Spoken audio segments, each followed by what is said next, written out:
ನಮಸ್ಕಾರ, ನಾನು JC Lokesh Peeranamane, motivational speaker, life coach consultant. ಇವತ್ತು ನ್ಯೂಸ್ ಪೇಪರ್ಗಳಲ್ಲಿ ನೋಡಿದಾಗ ಅಥವಾ ಟಿವಿ ಮಾಧ್ಯಮಗಳಲ್ಲಿ ನೋಡಿದಾಗ ತುಂಬ ಮನಸ್ಸಿಗೆ ನೋವಾಗುವಂತಹ ಒಂದು ವಿಶೇಷ ಸುದ್ದಿಗಳು ಬರುವಂಥದ್ದು ಏನು ಅಂತ ಹೇಳಿದ್ರೆ ವಿದ್ಯಾರ್ಥಿಗಳ ಆತ್ಮಹತ್ಯೆ. ಎಲ್ಲವರ ಮನೆಯಲ್ಲಿ ಮಕ್ಕಳಿದ್ದಾರೆ. ನಮ್ಮ ರಾಜ್ಯದಲ್ಲಿರ್ಬೋದು, ನಮ್ಮ ದೇಶದಲ್ಲಿರ್ಬೋದು, ಎಲ್ಲೇ ಒಬ್ಬ ವಿದ್ಯಾರ್ಥಿ ಆತ್ಮಹತ್ಯೆ ಮಾಡಿಕೊಂಡಿದ್ದಾನೆ, ಒಬ್ಬ ವಿದ್ಯಾರ್ಥಿನಿ ಆತ್ಮಹತ್ಯೆ ಮಾಡಿಕೊಂಡಿದ್ದಾಳೆ ಅಂತ ಹೇಳುವಾಗ ಮನಸ್ಸಿಗೆ ನೋವಾಗ್ತದೆ. ಯಾಕೆ ವಿದ್ಯಾರ್ಥಿಗಳು ಆತ್ಮಹತ್ಯೆಯನ್ನು ಮಾಡಿಕೊಳ್ತಾ ಇದ್ದಾರೆ? ಅವರ ಆತ್ಮಹತ್ಯೆಗೆ ಕಾರಣಗಳು ಏನು? ಇದನ್ನ ವಿಮರ್ಶಾತ್ಮಕವಾಗಿ ನಾವುಗಳೇ ನೋಡಿಕೊಂಡಾಗ ಖಂಡಿತವಾಗ್ಲೂ ಅದಕ್ಕಿರುವಂತಹ ಕಾರಣಗಳನ್ನು ತಿಳಿಲಿಕ್ಕೆ ಸಾಧ್ಯ ಆಗ್ತದೆ. ಇವತ್ತು ನಾವು ನೋಡ್ಬೋದು, ವಿದ್ಯಾರ್ಥಿಗಳು ಆತ್ಮಹತ್ಯೆ ಮಾಡ್ಕೊಳ್ತಾ ಇದ್ದಾರೆ ಅಂತ ಹೇಳಿದ್ರೆ ಅವರಿಗೆ ನಿಜವಾಗಲೂ ಯಾವುದೇ ವ್ಯಾವಹಾರಿಕ ಟೆನ್ಷನ್ ಇಲ್ಲ, ಯಾವುದೇ ಸಾಂಸಾರಿಕ ಟೆನ್ಷನ್ ಇಲ್ಲ. ಇನ್ನು ಯಾಕೆ ಆತ್ಮಹತ್ಯೆ ಮಾಡ್ಕೊಳ್ತಾ ಇದ್ದಾರೆ? ಒಂದೇ ಒಂದು ಕಾರಣ ಇರುವಂಥದ್ದು, ಭಾವನಾತ್ಮಕವಾದಂತಹ ವಿಚಾರಗಳನ್ನ, ಭಾವನಾತ್ಮಕವಾದಂತಹ ಅವರ ಮನಸ್ಸಿನ ಒಳಗಿರುವಂತಹ ಒತ್ತಡವನ್ನ ಹಂಚಿಕೊಳ್ಳಿಕ್ಕೆ ಸರಿಯಾದ ವ್ಯಕ್ತಿಗಳು, ಸರಿಯಾದ ವೇದಿಕೆಗಳು ಅವರಿಗೆ ಸಿಗ್ತಾ ಇಲ್ಲ. ಇತ್ತೀಚೆಗೆ ನಾನೊಂದು ನ್ಯೂಸ್ ಪೇಪರಲ್ಲಿ ನೋಡಿದ್ದು, ಒಬ್ಬ ವಿದ್ಯಾರ್ಥಿ ಆತ್ಮಹತ್ಯೆ ಮಾಡ್ಕೊಂಡಿದ್ದಾರೆ. ಕಾರಣ ಏನು ಅಂತ ಕೇಳಿದ್ರೆ ಕಾರಣ ಏನೂ ಇಲ್ಲ. ಹಾಗಾದ್ರೆ ಕಾರಣವೇ ಇಲ್ಲದೆ ಆತ್ಮಹತ್ಯೆ ಮಾಡ್ಕೊಳ್ತಾ ಇದ್ದಾರಾ? ಪೋಷಕರಾದಂತಹ ನಾವುಗಳು ಖಂಡಿತವಾಗ್ಲೂ ಇದರ ಬಗ್ಗೆ ಹೆಚ್ಚಿನ ಒಂದು ಗಮನವನ್ನು ಕೊಟ್ಟು, ಹೆಚ್ಚಿನ ಪ್ರಾಶಸ್ತ್ಯವನ್ನ ಈ ವಿಚಾರಕ್ಕೆ ಕೊಟ್ಟು, ಮಕ್ಕಳನ್ನ ಆತ್ಮೀಯವಾಗಿ, ಮಕ್ಕಳ ಮನಸ್ಸಿಗೆ ಹತ್ತಿರವಾಗಿ ನಾವಿದ್ದಾಗ ಖಂಡಿತವಾಗ್ಲೂ ಇಂಥ ಅವಘಡಗಳನ್ನು ತಪ್ಪಿಸಲಿಕ್ಕೆ ಸಾಧ್ಯ ಅಂತ ಹೇಳುವಂಥದ್ದು ನನ್ನ ವೈಯಕ್ತಿಕ ಅನಿಸಿಕೆ. 2010ರಲ್ಲಿ ನಿಮಾನ್ಸಿನ ವೈದ್ಯರುಗಳು 436 ವಿದ್ಯಾರ್ಥಿಗಳ ಮೇಲೆ ಒಂದು ಸರ್ವೆಯನ್ನು ಮಾಡ್ತಾರೆ. ಆ ಸರ್ವೆ ಪ್ರಕಾರ 15% ವಿದ್ಯಾರ್ಥಿಗಳಿಗೆ ಆತ್ಮಹತ್ಯೆಯ ಯೋಚನೆ ಬಂದಿದೆ ಅಂತೆ. 9% ಅಷ್ಟು ವಿದ್ಯಾರ್ಥಿಗಳು ಆತ್ಮಹತ್ಯೆಗೆ ಪ್ರಯತ್ನ ಮಾಡಿದ್ದಾರೆ. ಜೊತೆಗೆ ಇನ್ನೊಂದು 9% ವಿದ್ಯಾರ್ಥಿಗಳು ಒಟ್ಟು ಗೊಂದಲದಲ್ಲಿದ್ದಾರೆ. ಹಾಗಾದ್ರೆ ವಿದ್ಯಾರ್ಥಿಗಳಿಗೆ ಈ ಗೊಂದಲ ತರುವಂತ ವಿಚಾರಗಳು ಯಾವುದು? ವಿಚಾರ ಇಷ್ಟೇ, ಭಾವನಾತ್ಮಕ ವಿಷಯ. ಏನಿದು ಭಾವನಾತ್ಮಕ ವಿಷಯ? ಉದಾಹರಣೆಗೆ ನಾವು ಮನೆಯಲ್ಲಿ ಅಡಿಗೆ ಮಾಡುವಂತಹ ಒಂದು ಕುಕ್ಕರ್ ಅನ್ನ ನೋಡಬಹುದು. ಸಾಮಾನ್ಯವಾಗಿ ಕುಕ್ಕರ್ ಅನ್ನ ಸ್ಟವ್ ಮೇಲೆ ಇಟ್ಟು ನಾವು ಸ್ಟವ್ ಅನ್ನ ಉರಿಸ್ತೇವೆ. ಈ ಸ್ಟವ್ವಿನ ಬರುವಂತ ಉರಿ ಏನಿದೆ, ಇದು ಅವರಿಗೆ ಭಾವನಾತ್ಮಕವಾಗಿ ಅಥವಾ ಶೈಕ್ಷಣಿಕವಾಗಿ ಅಥವಾ ಯಾವುದೇ ರೀತಿಯಿಂದ ಬರುವಂತಹ ಒತ್ತಡದ ಬಿಸಿ. ಈ ಬಿಸಿಗೆ ಏನಾಗ್ತದೆ, ಕುಕ್ಕರಿನ ಒಳಗೆ ಆ ಬಿಸಿಯ ಆ ಆವಿ ಒಳಗೆ ಕುದಿಲಿಕ್ಕೆ ಸ್ಟಾರ್ಟ್ ಆಗ್ತದೆ. ಕುದಿತಾ ಒಂದು ಹಂತ ಆದಾಗ ಆ ಕುಕ್ಕರಿನ ಮೇಲಿರುವಂತಹ ವಿಜಿಲ್ ಓಪನ್ ಆಗಬೇಕು. ಓಪನ್ ಆದಾಗ ಆ ಎಕ್ಸ್ಟ್ರಾ ಪ್ರೆಷರ್ ಏನಿದೆ ಅದು ಹೊರಗಡೆ ಹೋಗ್ತದೆ, ಮತ್ತೆ ಸಾಮಾನ್ಯವಾಗಿ ನಡೀತದೆ. ಈ ಭಾವನೆಗಳು ಕೂಡ ಹೀಗೆ. ಮನುಷ್ಯರಿಗೆ ಒಳಗಿರುವ ಭಾವನೆಗಳನ್ನ, ಒಳಗಿರುವ ಒತ್ತಡಗಳನ್ನ ನಿಗ್ರಹ ಮಾಡಿಕೊಳ್ಳಿಕ್ಕೆ ಇರುವಂತಹ ಏಕಮಾತ್ರ ದಾರಿ ಅಂತ ಹೇಳಿದ್ರೆ ಅದು ಮಾತಾಡುವಂಥದ್ದು. ನಮ್ಮ ಭಾವನೆಗಳನ್ನ ಇನ್ನೊಬ್ಬರ ಹತ್ರ ಹಂಚಿಕೊಳ್ಳುವಂಥದ್ದು, ಜೊತೆಗೆ ಅದನ್ನು ಭಾವನಾತ್ಮಕವಾಗಿ ಹಂಚಿಕೊಳ್ಳುವಂಥದ್ದು. ಹಾಗಾಗಿ ಭಾವನಾತ್ಮಕವಾಗಿ ನಾವು ಹಂಚಿಕೊಳ್ಬೇಕು ಅಂತಿದ್ರೆ ಈ ಮಾತಾಡುವಂಥದ್ದು. ವಿದ್ಯಾರ್ಥಿಗಳು ಯಾರ ಹತ್ರ ಮಾತಾಡಬೇಕು? ಶಾಲೆಯಲ್ಲಿ ಮಾತಾಡಬಹುದು, ಮನೆಯಲ್ಲಿ ಪೇರೆಂಟ್ಸ್ಗಳ ಹತ್ರ ಮಾತಾಡಬಹುದು, ಅಥವಾ ಸ್ನೇಹಿತರ ಹತ್ರ ಮಾತಾಡಬಹುದು. ಆದ್ರೆ ಇವತ್ತು ಪ್ರಶ್ನೆ ಇರುವಂಥದ್ದು, ವಿಶೇಷವಾಗಿ ಪೋಷಕರಾಗಿ ನಾವು ನಮ್ಮ ಮಕ್ಕಳ ಜೊತೆ ಎಷ್ಟು ಹೊತ್ತು ಮಾತಾಡ್ತಾ ಇದ್ದೇವೆ? ಕನಿಷ್ಠ ದಿವಸದಲ್ಲಿ ಮಕ್ಕಳ ಹತ್ರ ಮಾತಾಡ್ಲಿಕ್ಕೆ ಅಂತ ಹೇಳಿ ಇಷ್ಟು ಸಮಯವನ್ನ ಮೀಸಲಿಟ್ಟಿದ್ದೀವಾ? ಖಂಡಿತವಾಗ್ಲೂ ಇಲ್ಲ. ಹಾಗಾದ್ರೆ ಆ ಎಳೆಯ ಮಕ್ಕಳು, ಅವರಲ್ಲಿರುವಂತಹ ಭಾವನೆಗಳನ್ನ ಯಾರಂತ್ರ ಹಂಚಿಕೊಳ್ಬೇಕು? ಆ ಭಾವನೆಗಳನ್ನ ಹಂಚಿಕೊಳ್ಬೇಕು ಅಂತಿದ್ರೆ ಇವತ್ತು ಮನೆಯಲ್ಲಿ ಒಂದು ಕ್ವಾಲಿಟಿ ಟೈಮ್ ಎನ್ನುವಂತಹ ವಿಚಾರವನ್ನ ನಾವು ಕಾರ್ಯರೂಪಕ್ಕೆ ತರಬೇಕಾಗ್ತದೆ. ಏನಿದು ಕ್ವಾಲಿಟಿ ಟೈಮ್? ಹಗಲೊತ್ತು ತಂದೆ ಆದವರು ಉದ್ಯೋಗ ನಿಮಿತ್ತವೋ ವ್ಯವಹಾರ ನಿಮಿತ್ತವೋ ಹೊರಗೆ ಹೋಗ್ತಾರೆ.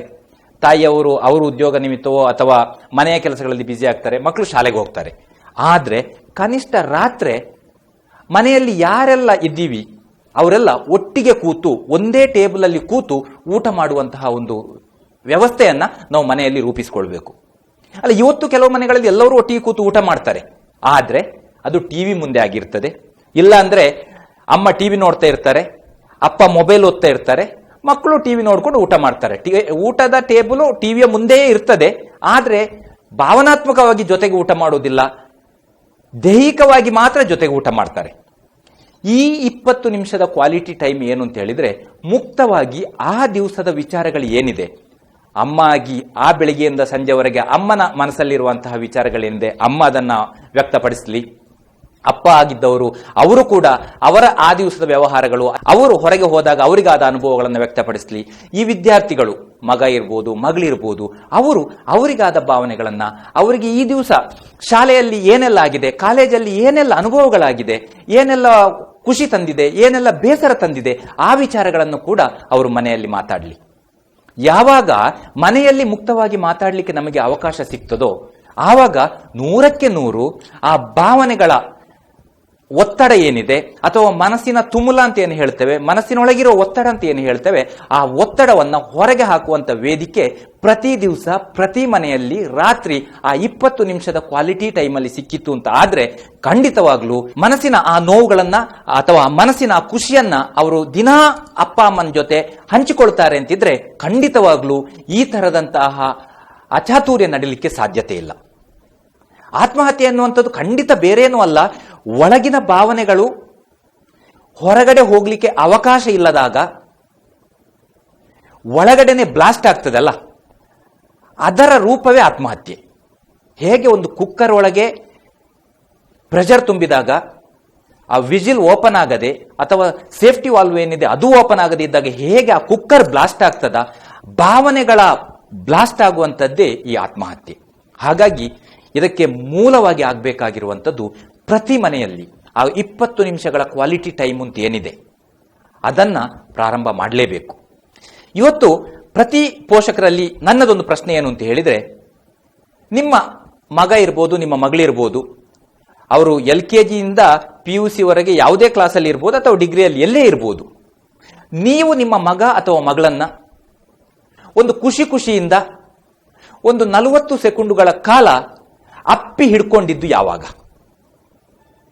ಅಥವಾ ನಿಮ್ಮ ಮಗ ಅಥವಾ ನಿಮ್ಮ ಮಗಳು ಯಾವುದೋ ಒಂದು ಖುಷಿ ವಿಚಾರವನ್ನ ನಿಮ್ಮನ್ನು ಅಪ್ಪಿ ಹಿಡ್ಕೊಂಡು ಒಂದು ಆನಂದ ಬಾಷ್ಪ ಅಥವಾ ಕಣ್ಣೀರು ಹಾಕೊಂಡು ಹೇಳಿದಂತಹ ದಿನ ಯಾವಾಗ? ಹೆಚ್ಚಿನ ಪೋಷಕರುಗಳಿಗೆ ಇದರ ಅನುಭವವೇ ಆಗಲಿಲ್ಲ. ನಾವು ನಮ್ಮದೇ ಬ್ಯುಸಿಯಲ್ಲಿದ್ದೇವೆ. ಖಂಡಿತ ಜೀವನ ನಿರ್ವಹಣೆಗೆ ಹಣ ಸಂಪಾದನೆ ಅವಶ್ಯಕತೆ ಇದೆ, ಖಂಡಿತವಾಗ್ಲೂ ಮಕ್ಕಳನ್ನೇ ನೋಡಿಕೊಂಡಿರ್ಲಿಕ್ಕೆ ಆಗುದಿಲ್ಲ. ಆದ್ರೆ ದಿನದ 24 ಗಂಟೆಗಳಲ್ಲಿ ರಾತ್ರಿ ಕನಿಷ್ಠ 20 ನಿಮಿಷ ಆ ಕ್ವಾಲಿಟಿ ಟೈಮ್ ಅನ್ನು ಕೊಡ್ಲಿಕ್ಕೆ ಸಾಧ್ಯ ಇಲ್ಲ ಅಂತಿದ್ರೆ ಭಾವನಾತ್ಮಕ ಸಂಬಂಧಗಳು ದೂರ ಆಗ್ತದೆ. ಇವತ್ತು ನಮಗೆ ಆಗ್ಬೇಕಾಗಿರೋದು ಏನು ಅಂತ ಹೇಳಿದ್ರೆ, ಅಪ್ಪ ಅಮ್ಮ ಅಥವಾ ಮಕ್ಕಳು ನಮ್ಮ ಮಧ್ಯೆ ಆಗ್ಬೇಕಾಗಿರುವಂತದ್ದು 100ಕ್ಕೆ 100 ಬಳ್ಳಿಯಿಂದ ಕಟ್ಟಿ ಹಾಕಿಕೊಳ್ಳುವ ಬಂಧನ ಅಲ್ಲ, ಬಳ್ಳಿ ಇಲ್ಲದೇನೆ ಕಟ್ಟುವಂತಹ ಬಾಂಧವ್ಯ ಆಗ್ಬೇಕಿದೆ. ಎಲ್ಲಿ ಅತಿಯಾದ ಸ್ಟ್ರಿಕ್ಟ್ ಇರ್ತದೋ ಅಲ್ಲಿ ಖಂಡಿತವಾಗ್ಲೂ ಒತ್ತಾಯಪೂರ್ವಕವಾಗಿ ಎಲ್ಲಾ ಕೆಲಸಗಳನ್ನ ಟೈಮ್ಗೆ ಮಾಡಬಹುದು, ಆದ್ರೆ ಒಳಗೆ ಮನಪೂರ್ವಕವಾಗಿ ಆ ಕೆಲಸಗಳನ್ನ ಮಾಡ್ತಾ ಇರೋದಿಲ್ಲ. ಹಾಗಾಗಿ ಇವತ್ತು ಮಕ್ಕಳನ್ನ ಒತ್ತಡದಿಂದ ಕಟ್ಟಿ ಹಾಕುವ ಬದಲು ಪ್ರೀತಿಯಿಂದ ಬಾಂಧವ್ಯದಿಂದ ಕಟ್ಟಿ ಹಾಕುವಂತ ವ್ಯವಸ್ಥೆ ಎಲ್ಲ ಮನೆಗಳಲ್ಲಿ ಆಗಬೇಕಾಗಿದೆ. ಇವತ್ತು ಎಲ್ಲೋ ನಾವು ನ್ಯೂಸ್ ಪೇಪರ್ಗಳಲ್ಲಿ ನೋಡಿರುವಂತಹ ಆತ್ಮಹತ್ಯೆ ವಿಚಾರಗಳು ನಮಗೆ ಎಲ್ಲೋ ಒಂದು ವರದಿಯಾಗಿ ನಮಗೆ ಕೇಳ್ತದೆ, ಎಲ್ಲೇ ಒಂದು ಸಾಮಾನ್ಯ ನ್ಯೂಸ್ ಆಗಿ ಕೇಳ್ತದೆ. ಮುಂಜಾಗ್ರತೆಯಾಗಿ ನಾವು ನಮ್ಮ ಮಕ್ಕಳನ್ನ ಅರ್ಥ ಮಾಡಿಕೊಳ್ಳಿಕ್ಕೆ ಇದು ನಮಗೆ ಸೂಚನೆ ಆಗಿರ್ತದೆ. ಹಾಗಾಗಿ ಮಕ್ಕಳನ್ನ ಸರಿಯಾಗಿ ಅರ್ಥ ಮಾಡ್ಕೊಳ್ಬೇಕು ಅಂತಿದ್ರೆ ಕೆಲವೊಂದು ನಿಯಮಗಳನ್ನ ಮನೆಯಲ್ಲಿ ಪಾಲಿಸಿಕೊಳ್ಳುವ. ಏನು ಒಂದು ಮಾತು ಪೋಷಕರು ನೆನಪಿಟ್ಕೊಳ್ಬೇಕು, ಮಕ್ಕಳು ಯಾವತ್ತಿದ್ರೂ ನೋಡಿದ್ದನ್ನು ಮಾಡ್ತಾರೆ ಬಿಟ್ರೆ ಹೇಳಿದ್ದನ್ನು ಮಾಡಲ್ಲ. ನಿಮ್ಮ ಮಕ್ಕಳು ಏನಾಗಬೇಕು? ನಿಮ್ಮ ಮಕ್ಕಳು ಸತ್ಯವನ್ನೇ ಹೇಳಬೇಕಾ? ಎಸ್, ಫಸ್ಟ್ ಪೋಷಕರಾಗಿ ನಾವು ಸತ್ಯವನ್ನ ಹೇಳುವ. ನಮ್ಮ ಮಕ್ಕಳು ಯಾವುದೇ ಕಾರಣಕ್ಕೂ ಸುಳ್ಳು ಹೇಳಬಾರ್ದಾ? ನಾವು ಪ್ರಾಮಾಣಿಕವಾಗಿ ಸತ್ಯವನ್ನು ಹೇಳಲಿಕ್ಕೆ ಪ್ರಯತ್ನ ಪಡುವ. ಜೊತೆಗೆ ಪಕ್ಕದ ಮನೆಯವರು, ಆಚೆ ಮನೆಯವರು, ಈಚೆ ಮನೆಯವರು ಏನು ಹೇಳ್ತಾರೆ ಅಂತ ತಿಳ್ಕೊಳ್ಳುವುದಕ್ಕೆ ಬದಲು ನಾವು ನಮ್ಮ ಮಕ್ಕಳ ಬಗ್ಗೆ ಏನು ತಿಳ್ಕೊಂಡಿದ್ದೇವೆ ಎನ್ನುವುದನ್ನ ಮನಪೂರ್ವಕವಾಗಿ ವಿಮರ್ಶೆ ಮಾಡಿಕೊಳ್ಳುವ. ಇವತ್ತು ಪೋಷಕರಾಗಿ ನಾವು ನಮ್ಮನ್ನು ಪ್ರಶ್ನೆ ಮಾಡಿಕೊಳ್ಬೇಕು, ನಮ್ಮ ನಿರೀಕ್ಷೆಯ ಭಾರವನ್ನು ನಮ್ಮ ಮಕ್ಕಳು ಹೊರತಿದ್ದಾರೆಯೇ? ತುಂಬಾ ಪೋಷಕರಲ್ಲಿ ಈ ತರದ ಮನೋಭಾವ ಇದೆ. ನಮಗೆ ಚೆನ್ನಾಗಿ ಕಲೀಲಿಕ್ಕೆ ಆಗಲಿಲ್ಲ, ಮಕ್ಕಳು ಚೆನ್ನಾಗಿ ಕಲೀಲಿ. ನಾನು ಡಾಕ್ಟರ್ ಆಗಬೇಕು ಅಂತಿದ್ದೆ, ನನಗಾಗ್ಲಿಕ್ಕೆ ಆಗಲಿಲ್ಲ, ನನ್ನ ಮಗಳೋ ಮಗನೋ ಡಾಕ್ಟರ್ ಆಗಲಿ, ನಾನು ಇಂಜಿನಿಯರ್ ಆಗಬೇಕು ಅಂತಿದ್ದೆ, ನನಗಾಗ್ಲಿಕ್ಕೆ ಆಗಲಿಲ್ಲ, ನನ್ನ ಮಗ ಇಲ್ಲ ಮಗಳು ಇಂಜಿನಿಯರ್ ಆಗಲಿ. ಇಲ್ಲ, ಅವರ ಮನಸ್ಸಿನ ಅವರ ಅಭಿರುಚಿ ಯಾವುದು ಅಂತ ಫಸ್ಟ್ ತಿಳ್ಕೊಳ್ಬೇಕು. ಯಾವಾಗ ವಿದ್ಯಾರ್ಥಿಗಳ ಒಳಗಿನ ಅಭಿರುಚಿ ಏನು ಅಂತ ನಮಗೆ ಗೊತ್ತಿಲ್ಲದೆ ಎಲ್ಲಿವರೆಗೆ ನಾವು ಶಿಕ್ಷಣವನ್ನು ಅವರಿಗೆ ಕೊಡಿಸ್ತೇವೋ ಅದು ಖಂಡಿತವಾಗ್ಲೂ ಒತ್ತಡ ಹೊರತು ಖಂಡಿತವಾಗ್ಲೂ ಬೇರೇನೂ ಅಲ್ಲ. ಅವರ ಒಳಗಿನ ಅಭಿರುಚಿ ಏನು ಅಂತ ತಿಳ್ಕೊಳ್ಳಿ. ಈ ಪ್ರಪಂಚದ ಅತಿ ದೊಡ್ಡ ಶಕ್ತಿ ಅಂತಿದ್ರೆ ಅದು ಮನಸ್ಸು, ಅದು ಸ್ವಚ್ಛ ಸ್ವಾಸ್ಥ್ಯ ಮನಸ್ಸು. ಆ ಸ್ವಾಸ್ಥ್ಯ ಮನಸ್ಸಿನಿಂದ ಮಾತ್ರ ಒಂದು ಒಳ್ಳೆಯ ಜೀವನ, ಒಳ್ಳೆಯ ಸಮಾಜ, ಒಳ್ಳೆಯ ದೇಶ, ಒಳ್ಳೆಯ ಪ್ರಪಂಚವನ್ನು ಕಟ್ಟಲಿಕ್ಕೆ ಸಾಧ್ಯ ಇದೆ. ಹಾಗಾಗಿ ಇವತ್ತು ನಾವು ಮಕ್ಕಳಿಗೆ ಎಲ್ಲವನ್ನು ಕೊಟ್ಟಿದ್ದೇವೆ, ಆದರೆ ಅವರ ಭಾವನೆಗಳನ್ನು ವ್ಯಕ್ತಪಡಿಸಲಿಕ್ಕೆ ಸೂಕ್ತವಾದ ವ್ಯವಸ್ಥೆಯನ್ನು ಕೊಟ್ಟಿಲ್ಲ ಎನ್ನುವಂಥ ಕೊರಗು ಖಂಡಿತವಾಗಲೂ ಹೆಚ್ಚಿನ ವಿದ್ಯಾರ್ಥಿಗಳಲ್ಲಿ ಇದೆ. ನನಗೆ ಈ ಭಾವನಾತ್ಮಕ ಸಂಬಂಧಗಳು ಎಷ್ಟು ಕಡಿಮೆ ಆಗಿದೆ ಅಂತ ಯೋಚನೆ ಮಾಡಿದಾಗ ಒಂದು ಕತೆ ನೆನಪಾಗ್ತಾ ಇದೆ. ಒಂದು ಮನೆ, ಆ ಮನೆಯಲ್ಲಿ ಅಪ್ಪ ಅಮ್ಮ ಈಗಿನ ಶೈಲಿಯಲ್ಲಿ ಒಂದೇ ಮಗಳು. ಒಂದು ದಿವಸ ಮಗಳು ಅಪ್ಪನ ಹತ್ರ ಕೇಳ್ತಾಳಂತೆ, ಅಪ್ಪ ನೀವು ಯಾವಾಗಲೂ ಬ್ಯುಸಿ, ಬೆಳಿಗ್ಗೆ ಬೇಗ ಹೋಗ್ತೀರಿ, ರಾತ್ರಿ ನೀವು ಬರುವಾಗ ನಾನು ಮಲಗಿರ್ತೇನೆ, ನೀವು ಇಷ್ಟೆಲ್ಲ ಬ್ಯುಸಿಯಾಗಿ ಏನು ಮಾಡ್ತೀರಿ? ಇಲ್ಲ, ನಾನು ಬಿಸ್ನೆಸ್ ಮಾಡ್ತಾ ಇದ್ದೇನೆ. ನೀವು ದಿವಸಕ್ಕೆ ಎಷ್ಟು ಸಂಪಾದನೆ ಮಾಡ್ತೀರಿ? ನಾನು ದಿವಸಕ್ಕೆ ಒಂದು 2,000 ರೂಪಾಯಿ ಸಂಪಾದನೆ ಮಾಡ್ತೇನೆ ಇವಾಗ. ಸರಿ. ಸ್ವಲ್ಪ ಹೊತ್ತಲ್ಲಿ ಮಗಳು ಒಳಗೆ ಹೋಗ್ತಾಳೆ. ಒಳಗೆ ಹೋಗಿ ಆದ್ಮೇಲೆ ಅಪ್ಪನ ಹತ್ರ ಬಂದು, ಅಪ್ಪ ನನಗೊಂದು 150 ರೂಪಾಯಿ ದುಡ್ಡು ಕೊಡ್ಬೋದಾ ನೀವು ಅಂತ ಕೇಳ್ತಾಳೆ. ಅಪ್ಪನಿಗೆ ಆಶ್ಚರ್ಯ ಆಯ್ತು. ಸ್ಕೂಲ್ ವ್ಯಾನಲ್ಲಿ ಹೋಗ್ತಾ ಇದೆಯಾ, ನಿನಗೆ ದುಡ್ಡು ಯಾಕೆ? ಇಲ್ಲ, ಬೇಕಪ್ಪ, ನನಗೆ ಬೇಕು ಅಂತ. ಅಪ್ಪ 150 ರೂಪಾಯಿ ದುಡ್ಡನ್ನು ಕೊಡ್ತಾರೆ. ಆ 150 ರೂಪಾಯಿನ ತಗೊಂಡ ಮಗಳು ಒಳಗೆ ಹೋಗ್ತಾಳೆ. ಅವಳು ಅಪ್ಪ ಅಥವಾ ಅಮ್ಮ ಯಾವಾಗಾದ್ರೂ, ಈ ಕೆಲವು ಮನೆಯಲ್ಲಿ ಅಭ್ಯಾಸ ಇರ್ತದೆ, ಕಾಯಿನ್ಗಳನ್ನು ಕೊಟ್ಟಾಗ ಮಕ್ಕಳು ಡಬ್ಬಿಯಲ್ಲಿ ಹಾಕಿಟ್ಟಿರ್ತಾರೆ. ಅದೇ ತರ ಮಗಳು ಒಂದು ಡಬ್ಬಿಯಲ್ಲಿ ಹಾಕಿಟ್ಟಿದ್ಲು. ಅದನ್ನೆಲ್ಲ ಎಣಿಸಿ ಅದರಲ್ಲಿ 1,850 ರೂಪಾಯಿ ಇತ್ತು. ಈ ಅಪ್ಪನ 150 ರೂಪಾಯಿ, ಈಗ ಕೊಟ್ಟಂತಹ 150 ರೂಪಾಯಿಯನ್ನು ಸೇರಿಸಿ 2,000 ಮಾಡಿ ಆ 2,000 ತಂದು ಅಪ್ಪನ ಕೈಗೆ ಕೊಡ್ತಾಳಂತೆ.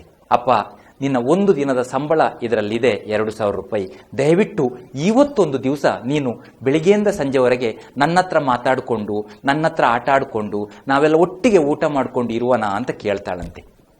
ಭಾವನಾತ್ಮಕವಾಗಿ ಆ ಮಗಳು ಕೇಳಿದ ಪ್ರಶ್ನೆ ಇವತ್ತು ಎಲ್ಲ ಪೋಷಕರಿಗೂ ಅನ್ವಯಿಸುವಂಥದ್ದು. ಅಪ್ಪನ ಆ ಭಾವನಾತ್ಮಕವಾದಂತಹ ಸಮಯವನ್ನು, ಅಮ್ಮನ ಆ ಒಂದು ಬೆಚ್ಚ ಅಪ್ಪುಗೆಯ ಸಮಯವನ್ನು ಮಕ್ಕಳು ನಿಮ್ಮ ದುಡಿಮೆಯನ್ನು ಸ್ವಲ್ಪ ಸೈಡಿಗಿಟ್ಟು ನಮ್ಮ ಕೈಯಲ್ಲಿರುವ ದುಡ್ಡು ನಿಮಗೆ ಕೊಡ್ತೀವಿ, ನಮಗೋಸ್ಕರ ಸಮಯ ಕಳೀತೀರಾ ಅಂತ ಕೇಳುವಂತಹ ದಿನ ಬಂದಿದೆ. ಡಿಜಿಟಲ್ ಯುಗದಲ್ಲಿದ್ದೇವೆ, ತುಂಬ ವೇಗವಾಗಿ ಖಂಡಿತವಾಗ್ಲೂ ಬೆಳೀತಾ ಇದ್ದೇವೆ. ಆದರೆ ಕೊನೆಗೊಂದು ದಿವಸ ನಮ್ಮ ಮನಸ್ಸಿಗೆ ಏನಾದರೂ ನೋವಾದಾಗ, ಏನಾದರೂ ಒಂದು ದೊಡ್ಡ ಅಚೀವ್ಮೆಂಟ್ ಮಾಡಿ ಮನಸ್ಸಿಗೆ ಖುಷಿಯಾದಾಗ ಒಂದು ಓಡಿ ಬಂದು ಅಪ್ಕೊಂಡು ಖುಷಿ ಪಡ್ಲಿಕ್ಕೆ ಆವಾಗ ನಮಗೆ ನಮ್ಮವರು ಅಂತ ಹೇಳಿದಂತಹ ಅಪ್ಪ ಅಮ್ಮ ಮಗ ಮಗಳೇ ಬೇಕು. ಆವಾಗ ದುಡ್ಡನ್ನೇ ತಬ್ಕೊಳ್ಳಿಕ್ಕೆ ಆಗೋದಿಲ್ಲ, ದುಡ್ಡನ್ನೇ ಅಪ್ಕೊಳ್ಳಿಕ್ಕೆ ಆಗೋದಿಲ್ಲ. ಹಾಗಾಗಿ ಈ ಬಾಂಧವ್ಯವನ್ನು ಬೆಸೆಯುವಂತಹ ಪ್ರಯತ್ನ ನಮ್ಮಲ್ಲಿ ಪ್ರಾರಂಭ ಆಗಲಿ. ಜೊತೆಗೆ ಭಾವನಾತ್ಮಕವಾಗಿ ಕೂಡ ನಾವು ಸ್ಟ್ರಾಂಗ್ ಆಗುವ. ಮಕ್ಕಳಿಗೆ ಹೇಗಾಗಬೇಕು ಅಂತ ಹೇಳಿದ್ರೆ, ಸಂಜೆ 4 ಗಂಟೆಗೆ 4:30ಕ್ಕೆ ಶಾಲೆ ಬಿಟ್ಟಾಗ ಎಷ್ಟು ಬೇಗ ಮನೆಗೆ ಹೋಗ್ತೀನಿ ಎನ್ನುವಂಥ ಫೀಲ್ ಬರಬೇಕು. ಯಾವುದೇ ಕಾರಣಕ್ಕೂ ನಾನು ಮನೆಗೆ ಹೋದ್ರೂ ಅಲ್ಲೂ ಅಷ್ಟೇ, ಅಲ್ಲಿ ಯಾರೂ ಇರಲ್ಲ, ನನ್ನ ಹತ್ರ ಯಾರೂ ಮಾತಾಡಲ್ಲ, ನನ್ನ ಕೋಣೆ ಆಯಿತು, ನನ್ನ ಓದಾಯಿತು, ನನ್ನ ಮೊಬೈಲ್ ಆಯಿತು, ಇಷ್ಟೇ ಆಗಬಾರ್ದು. ಭಾವನಾತ್ಮಕ ಸಂಬಂಧಗಳನ್ನು ಅಷ್ಟರ ಮಟ್ಟಿಗೆ ನಾವು ಸ್ಟ್ರಾಂಗ್ ಮಾಡಲಿಲ್ಲ ಅಂತ ಹೇಳಿದರೆ ಖಂಡಿತವಾಗ್ಲೂ ಆತ್ಮಹತ್ಯೆಯ ಮೂಲ ಭಾವನೆಗಳ ಅಭಿವ್ಯಕ್ತಿಗೆ ಅವಕಾಶ ಸಿಗದಿರುವುದೇ ಆಗಿದೆ. ಹಾಗಾಗಿ ಮುಂದಿನ ದಿವಸಗಳಲ್ಲಿ ಒಂದು ಒಳ್ಳೆ ಸ್ವಸ್ಥ ಸಮಾಜವನ್ನು ನಾವು ನೋಡಬೇಕು ಅಂತಿದ್ರೆ, ನಮ್ಮ ಭಾರತ ದೇಶ ಎನ್ನುವಂಥದ್ದು ಯುವ ಸಮೂಹದ ಒಂದು ದೊಡ್ಡ ದೇಶ. ಈ ಯುವ ಸಮೂಹ ಒಂದು ಪ್ರೋತ್ಸಾಹದಿಂದ, ಒಂದು ಸ್ಫೂರ್ತಿಯಿಂದ ಎದ್ದಾಗ ಖಂಡಿತವಾಗ್ಲೂ ವಿಶ್ವಕ್ಕೆ ಅಣ್ಣ ಆಗುವುದರಲ್ಲಿ ಡೌಟ್ ಇಲ್ಲ. ಇದಕ್ಕೆ ನಾವು ಪೋಷಕರಾಗಿ ನಮ್ಮ ಕಾಣಿಕೆ ಏನು ಅಂತ ಹೇಳಿದ್ರೆ, ನಮ್ಮ ಮಕ್ಕಳನ್ನ ಮಾನಸಿಕವಾಗಿ ಗಟ್ಟಿ ಮಾಡುವಂಥದ್ದು, ನಮ್ಮ ಮಕ್ಕಳ ಆತ್ಮಸ್ಥೈರ್ಯವನ್ನು ಜಾಸ್ತಿ ಮಾಡುವಂಥದ್ದು. ಖಂಡಿತವಾಗ್ಲೂ ಇದು ಮನೆಯಲ್ಲಿ ಕೂತ್ಕೊಂಡು ಮಾಡುವಂತಹ ಕೆಲಸಗಳು ಅಲ್ಲ. ಹೆಚ್ಚಾಗಿ ಏನಾಗ್ತದೆ ಅಂತ ಹೇಳಿದ್ರೆ, ವಿದ್ಯಾರ್ಥಿಗಳಿಗೆ ಅಪ್ಪ ಅಮ್ಮ ಒಳ್ಳೆಯ ವಿಚಾರವನ್ನ, ಒಳ್ಳೆಯ ಬುದ್ಧಿ ಮಾತನ್ನ ಹೇಳಿದ್ರೆ ಹೆಚ್ಚಿನ ವಿದ್ಯಾರ್ಥಿಗಳಿಗೆ ಅದು ಬೋರ್ ಎನಿಸ್ತದೆ. ಅಪ್ಪ ಏನೋ ಹೇಳ್ತಾರೆ, ಅಮ್ಮ ಏನೋ ಹೇಳ್ತಾರೆ. ಈಗಿನ ಮಕ್ಕಳ ಉತ್ತರವು ಹಾಗೇ ಇದೆ, ನಿಮ್ಮ ಕಾಲದಲ್ಲಿ ಇದ್ದಾಗೆ ಈಗ ಇಲ್ಲ ಅಂತ. ಹಾಗಾಗಿ ಇದಕ್ಕೋಸ್ಕರ ನಾವು ಕೆಲವೊಂದು ಭಾವನಾತ್ಮಕವಾದಂತಹ ಕೌಟುಂಬಿಕ, ಶೈಕ್ಷಣಿಕ, ವ್ಯಾವಹಾರಿಕ ಎಲ್ಲ ರೀತಿಯ ಒಂದು ದಿವಸದ ಕಾರ್ಯಾಗಾರಗಳನ್ನು ಆಯೋಜನೆ ಮಾಡ್ತೇವೆ. ಆ ಕಾರ್ಯಾಗಾರಗಳಲ್ಲಿ ಭಾವನಾತ್ಮಕವಾಗಿ ವಿದ್ಯಾರ್ಥಿಗಳನ್ನು ಮತ್ತು ಪೋಷಕರನ್ನು ಬೆಸೆಯುವಂಥದ್ದು, ದಂಪತಿಗಳನ್ನು ಬೆಸೆಯುವಂಥದ್ದು, ವ್ಯವಹಾರದಲ್ಲಿ ಕೌಟುಂಬಿಕ, ವೈಯಕ್ತಿಕ ಮತ್ತು ವ್ಯಾವಹಾರಿಕ ಈ ಮೂರನ್ನ ಸಮಾನವಾಗಿ ಸಮತೋಲನ ಮಾಡುವುದು ಹೇಗೆ ಎನ್ನುವಂಥದ್ದನ್ನು ಅರ್ಥೈಸುವಂತಹ ಒಂದು ಸರಳ ಹಾಗೂ ಅದ್ಭುತವಾದಂತಹ ಕಾರ್ಯಾಗಾರಗಳು ನಡೆಯುತ್ತದೆ. ಈ ಕಾರ್ಯಾಗಾರಗಳಲ್ಲಿ ಕೂಡ ನೀವು ಭಾಗವಹಿಸಬಹುದು. ನಮ್ಮ ಈ ಎಲ್ಲ ಕಾರ್ಯಾಗಾರಗಳ ಮಾಹಿತಿಗಾಗಿ ಈ ಸಂಖ್ಯೆಗೆ ಕರೆ ಮಾಡಬಹುದು. ಅಥವಾ ನಿಮ್ಮಲ್ಲಿ ಏನಾದರೂ ಪ್ರಶ್ನೆಗಳಿದ್ರೆ ವಿದ್ಯಾರ್ಥಿಗಳ ಬಗ್ಗೆ, ದಂಪತಿಗಳ ಬಗ್ಗೆ, ವ್ಯಾವಹಾರಿಕ ಬಗ್ಗೆ ಏನೇ ಪ್ರಶ್ನೆಗಳಿದ್ರೂ ಇದೇ ನಂಬರಿಗೆ ವಾಟ್ಸಪ್ ಮಾಡಿ. ನಮ್ಮ ಕೈಯಲ್ಲಾದಷ್ಟು ಉತ್ತರಿಸುವ ಪ್ರಯತ್ನವನ್ನು ನಾವು ಮಾಡ್ತೇವೆ. ನಿಮಗೆ ಈ ವಿಡಿಯೋ ಪ್ರೇರಣಾತ್ಮಕವಾಗಿ, ಮಾಹಿತಿದಾಯಕವಾಗಿ ಇಷ್ಟ ಆಗಿದ್ರೆ ಲೈಕ್ ಮಾಡಿ, ಸಬ್ಸ್ಕ್ರೈಬ್ ಮಾಡಿ, ಜೊತೆಗೆ ಬೆಲ್ ಐಕಾನ್ ಅನ್ನು ಕ್ಲಿಕ್ ಮಾಡಿ. ವಂದನೆಗಳೊಂದಿಗೆ ಮನಸ್ಸು ಪ್ರಬುದ್ಧವಾಗಲಿ, ಮನೆ ಸಮೃದ್ಧವಾಗಲಿ.